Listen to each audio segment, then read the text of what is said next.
Welcome back again to my channel. It's me, Gracia Mediana, ang iyong tindarang vlogger from Aligan City, Lana del Norte. Ayan. Hello. Welcome back again sa aking channel.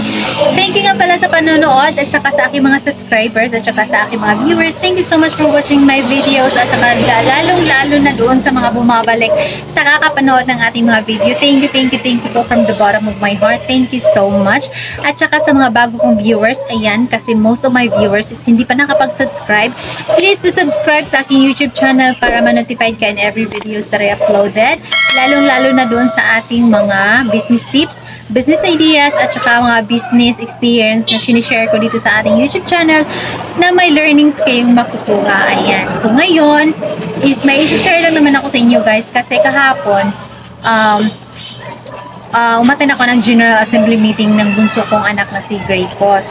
So, nakasabay ko sa pagsakay sa kalesa itong si Uncle, na which is, kakilala ko lang din naman. Kakilala ko siya, pero not personally ha, pero yung bahay nila nasa likod. Ayan, nasa likod yung bahay nila. Sabi niya kasi, ang tanong niya sa akin, saan daw ako nagtatrabaho? So, sabi ko, Uncle, hindi pa ako nagtatrabaho. Hindi ako nagtatrabaho kasi nagbabantay ako ng tindahan. May sari-sari store ako. Siya, ganun ba? Oo. Sabi niya, alam ko na ngayon, naalala ko na yung tindahan dyan sa may highway. Sa inyo pala yun. Kasi nga, yung bahay nila nasa likod. Tapos, hindi siya lagi dumadaan dito, doon siya sa kabilang daan papunta sa city. Hindi siya, madalang lang po siya dito dadaan. Tapos bigla niyang na-share na ano ba yan, yung pag sari-sari store dati, yung sari-sari store namin na-close lang kasi walang kwenta walang kita. Puro daw pa utang yung asawa niya, tapos yung wala nang laman yung tindahan, wala pang pera pang grocery. Tapos yung mga anak niya, kuha lang ng kuha sa tindahan, nangungupit pa. Tapos yung, pati na rin yung mga apo niya. So sabi ko, kawawa naman itong si Uncle. Ang worst ng kanyang experience sa pagsari-sari store. Kasi binigyan daw niya ng puhunan yung asawa niya kasi nga housewife lang. Housewife din yung asawa niya. So, nakikiusap yung asawa niya. Gusto niya magsari-sari store. So, yun na nga, binigyan niya ng pampuhunan. Pero ang worst na nangyayari, siguro hindi alam ng asawa niya na dapat kailan mag-stop sa pagpapautang. Siguro yung asawa niya is kulang sa kaalaman paano patakbuhin yung sari-sari store, at saka kulang din siguro siya sa management at saka sa pag-handle ng kanyang finances. Yun yung pinaka-worst. Ganun naman talaga lahat ng mga bagong mga sari-sari store business. Wala pa talagang alam sa paano patakbuhin ang isang sari-sari store. Kasi kahit ako, ganun din dati naranasan ko na talaga dati na yung tindahan ko is wala ng laman, tapos wala pa akong pera na pang grocery.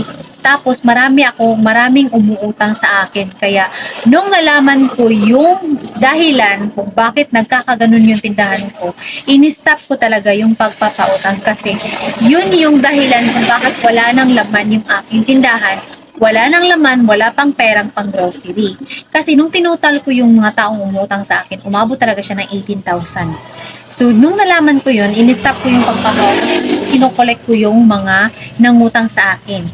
Pero yung mga iba na bumabayad, well, thank you sa lahat ng mga nagbayad. Dahil thankful ako kasi nagbabayad sila. Pero yung iba talaga is na out of the world na hindi ko na mahagilap kung saang mapa pa siya ng mundo na umalis na, talagang tinakbuhan ako. Well, anyway, move on na tayo doon sa part na yon kasi past is past na siya. Pero ito, i-share ko lang din naman sa inyo kasi na-identify ko yung dahilan kung bakit nagkaganon yung tindahan ko. Kasi yung sinasabi ni Uncle na wala yung laman yung tindahan niya, tapos wala pa siyang perang pang grocery at ang dami pang nagutang.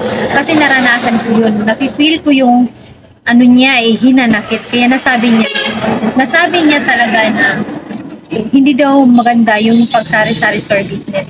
Hindi daw magandang negosyo yung pagsari-sari store kasi madaming mangungutang, which is totoo naman talaga, no? Marami talagang lalapit sa'yo para mangutang. Maraming lalapit makikiusap na pwede bang umutang. Pero para sa akin, in-stop ko na talaga siya. Kasi hindi siya maganda eh. Hindi siya maganda na nagpapautang ka, na baguhan ka pa lang sa negosyo at wala kang pantapal doon sa mga inuutang nila. At lalong-lalo na hindi maganda kasi yung puhunan ko is utang din. 'Di ba? Buti na lang talaga is na-identify ko yung ganung pangyayari. Kaya nung nalaman ko na yun pala yung dahilan kung bakit nagkakaganon yung tindahan ko, in-stop ko na talaga siya. Well, na-feel ko yung yung hinanakit niya, na sabi niya na parang hindi maganda yung pagkakatingin niya doon sa sari-sari store business, no? Siguro na trauma na siya kung bakit nagkakaganon. Alam naman natin, di ba, na hindi talaga madali makahanap ng pangpuhunan. Hindi talaga madali makahanap ng pangkapital para sa i-put up nating negosyo. Tapos, ganun lang yung mangyari, di ba? So, siguro yung asawa niya is kulang talaga sa management, sa financial management, sa pag-handle ng pera, o di ba kaya kung paano patakbuhin yung isang sari-sari store. Siguro yun yung isa sa mga dahilan na nangyari kaya nag-close na bankrupt yung tindahan nila. I'm sure marami din sa mga viewers ko na mga sari-sari store owner na nakakaranas din ng ganun pangyayari. Well, anyway, hindi kayo nag-iisa kasi naranasan ko rin naranasan ko rin yun. Buti na lang talaga is nakaahon ako at saka na-identify ko yung dahilan kung bakit nagkakaganon yung tindahan ko. Sa mga naka-experience ng ganong pangyayari na wala ng laman yung kanilang tindahan at saka wala pa silang perang pang grocery, please identify yung dahilan kung bakit nagkakaganon. If ever walang umuutang sa iyo, siguro doon sa mga finances, baka nagasto nyo po yung kapital or doon sa pang personal na mga expenses nyo, kung may mga binabayaran man kayo, dapat talaga is lahat ng klaseng transaction na pera sa tindahan, yung pinabayad nyo is dapat naka-record po talaga, no? Huwag tayong tamarin sa pag-record lahat ng mga gastusin sa tindahan. Ako, naglilista ako. Meron ako, ang dami kong listahan, ang dami kong logbook, may columnar pa ako para lang talaga malista ko yung pera na kinukuha ko dito sa tindahan para ma-identify at makita ko saan napupunta yung pera na kinukuha ko. At saka dalawa yung wallet ko. May wallet ako na pera doon sa tindahan at saka may wallet din ako na pang personal ko. Dalawa yung wallet ko, guys. Ito yung wallet ko. Ayan. Ito yung wallet ko, dalawa. Ito yung wallet ko, ito yung pang personal use ko.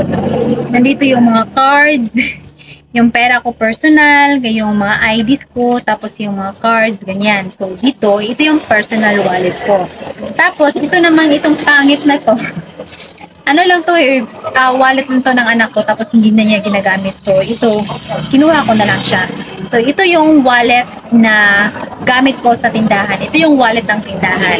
Kaya, pag nag-grocery ako, pag pumupunta ako doon sa mga grocery store, tapos mag-grocery ako para dito sa tindahan, ito yung pera na ginagamit ko. Ayan. Nandito yung mga cards na ginagamit ko pang points, si Allen Puring card. Ito, si Golden Dragon Grocery. Ito, GNY VIP card para doon sa mga binibili natin na mga non-food na mga products like yung mga thumbtacks, yung mga Dorco blade, yung mga ganon, mga shavers. Ito yung dinadala ko kasi may suki card ako para maka-earn ng points. At saka Mercury Drug para sa gamot na pinambili ko para dito sa tindahan. Ayan.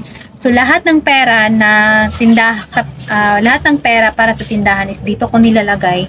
Kahit yung mga sukli-sukli na pera na ginagamit ko para sa tindahan. Ayan, dito ko siya nilalagay. Ito yung wallet sa store at saka ito yung wallet ko personal para yung pera hindi magkahalo-halo, no? Para yung pera sa tindahan, lang. Para yung pera kong personal, ito lang yung personal na pwede kong gagamitin pang gastos for my personal use, no? Panggastos ko personal. Okay? Pero sa tindahan, dito ko siya kinukuha pag sa tindahan na yung mga gastusin. Okay? So, sineseparate ko talaga siya para hindi magkahalo-halo yung pera sa tindahan at saka personal ko. Kasi pag nagkahalo siya, ang tendency, magagastos ko yung magagastos ko yung pera doon sa tindahan. Kaya I decided na i-separate ko na lang siya. So yun yung isa sa mga ginagawa ko para maiwasan ko na magastos ko yung pera sa tindahan na supposedly panggastos lang yun para dito sa tindahan natin. So yun yung isa sa mga ginagawa ko para maiwasan ko yung na-experience ko dati at na-experience din ni Uncle na wala nang laman yung tindahan, wala ka pang perang pang grocery. Sa mga viewers natin dyan na nakakaranas din ng ganong pangyayari, is dapat i-identify nyo po kung ano yung talagang pinaka-problema or ano ba yung dahilan kung bakit nagkakaganon yung inyong tindahan. So, wag tayong wag tayong tamarin sa paglilista kasi very important po yung maglilista tayo sa lahat ng ating mga gastusin dito sa ating tindahan para makita natin kung yung pera ng tindahan kung saan napupunta. Kasi ang tendency kasi kung kuha lang kayo ng kukuha, hindi kayo naglilista, makakalimutan nyo yun. Tapos matatanungin nyo na lang sa inyo sarili na, hala, bakit wala ng pera? Bakit wala ng laman yung tindahan ko? Saan na napunta? O diba, sakit lang sa ulo yun kasi iisipin mo pa, ano ba yung binayaran ko dati? Ano ba yung kinuha ko? Yung ganun. So kung naglilista kayo, edi titingnan nyo na lang doon sa record book nyo na ito pala yung mga binayaran ko kahapon. Ito pala yung kinuha kong pera kahapon. Saan ko ba ito ginastos? Bakit ko ba ito kinuha? O diba? So easy na lang for you to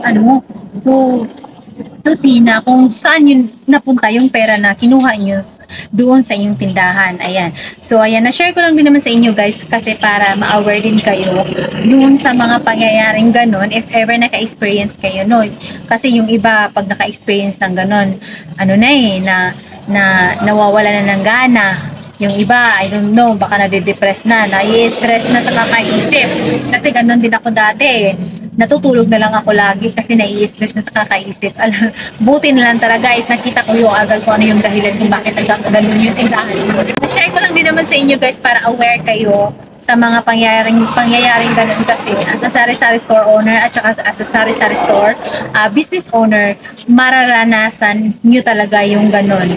No? Kasi yung sari-sari store business is prone sa utang no? Prone sa utang at saka ang hirap i-sustain. So dapat talaga is i-control natin yung mga pangyayari sa ating tindahan, no? Dapat alam natin kung paano natin siya patatakbuhin. Although, especially doon sa mga baguhan pa, medyo nangangapa pa, much better na huwag kayong mahiyang magtanong, mag-research para may alam kayo. Ayan, na-share ko lang din naman sa inyo guys para aware kayo if ever maka-encounter kayo ng ganong klaseng problema. Siguro na-feel ko yung ni tatay na parang na-trauma na siya sa ganong sitwasyon ng kanilang pagsari-sari store dati na which is na bankrupt. Ayan. So, ayan, that's it. Sana may natutunan kayo sa video na to. Ayan, that's it. Thank you so much for watching and I'll see you in my next video. Bye and gracias everyone!